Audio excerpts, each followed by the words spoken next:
There's a few. But you can say all of them. Okay, so the one is particularly to do with writing, because the first time I had to write up my PhD, and then every time I've written a book since then, which I'm actually doing at the moment, I struggle. So somebody said to me, just write something.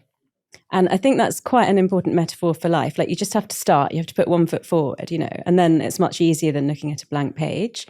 And then the other one, I think, which I didn't really understand at the time, but is kind of where I am now, is follow your heart. What do you understand about it differently now?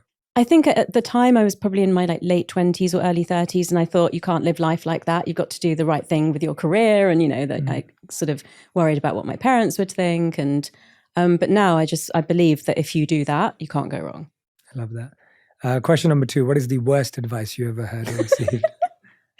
I'm not going to say it's the worst advice, but I'm going to say that the concept around it is perhaps flawed in a way that, again, I understand differently now, which is that when I was at high school, my English teacher said to me, you're so good at drama that you should read English at Oxford and go to RADA and you could become an actress. Now, in those days, there were no Indian actors or actresses in the Western world, really. And so my father said, over my dead body, and you will go to medical school.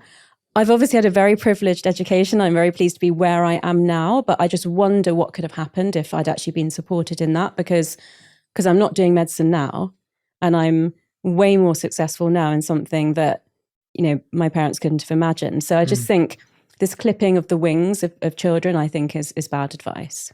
Question number 3, is it possible to manifest love? 100%. I did. How? I did it with my vision board. Walk us through it. So I had been divorced for quite a few years, and I'd basically become a workaholic, and I'd had a lot of success with vision boards for my work. And then I remember just slightly thinking, I think I'm using my work to run away from love again. And then I just pushed that thought aside. Then the following year, I thought, okay, I'm going to put this tiny little heart on my vision board, but it's all going to be about business and travel. And so nothing changed. And then I really thought to myself, okay, Tara, if you believe in this manifestation, if you really, really believe in it, you've got to prove it to yourself that you can manifest love. So I put this huge engagement ring on the top left corner of my vision board. I never usually put phrases on it, but I was looking through magazines and I saw this phrase that said, joy comes out of the blue. It was actually a Tiffany advert. I just loved it. So I put it on the top of my board, and various other things.